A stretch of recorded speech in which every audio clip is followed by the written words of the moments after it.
Who is the father of computer? So இந்த கொஷினுக்கு ஈஸியாக ஆன்சர் பண்ணிடலாம், சார்லஸ் பாபேஜ் அப்படின்னு. ஆனால் who is the father of modern கம்ப்யூட்டர்ஸ்னு கேட்டால் தெரியுமா? Yes, who is the father of modern computers அப்படின்னு பார்த்தீங்க அப்படின்னா ஆலன் டியூரிங். ஸோ இவங்க தான் father of modern computers. So இவங்க 1936 ஒரு டியூரிங் மிஷின் அப்படின்னு ஒன்று கண்டுபிடிக்கிறாங்க. ஸோ இது மூலயமா அவங்க எல்லா கம்ப்யூட்டபிள் ப்ராப்ளம்ஸையும் ஈஸியாக சால்வ் பண்ணுற மாதிரி 1936 கண்டுபிடிச்சிருக்காங்க. ஸோ இது மட்டும் இல்லாமல் வேர்ல்டு வார் 2ல் பாம்பே அப்படிங்கிற ஒரு மிஷினை கண்டுபிடிச்சிருக்காங்க. இது மூலயமா எதிரியோட அட்டாக்ஸை கண்டுபிடிச்சி மில்லியன்ஸ் ஆஃப் லைஃப்ஸை வந்து சேவ் பண்ணியிருக்காங்க.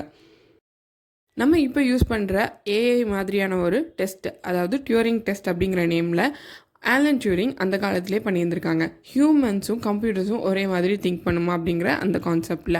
ஸோ இனிமேல் யாராச்சும் உங்ககிட்ட who is the father of modern கம்ப்யூட்டர்ஸ்னு கேட்டால் ஆலன் டியூரிங் சொல்லி இந்த டீட்டெயில்ஸ் எல்லாம் சொல்லுங்கள். தேங்க்யூ.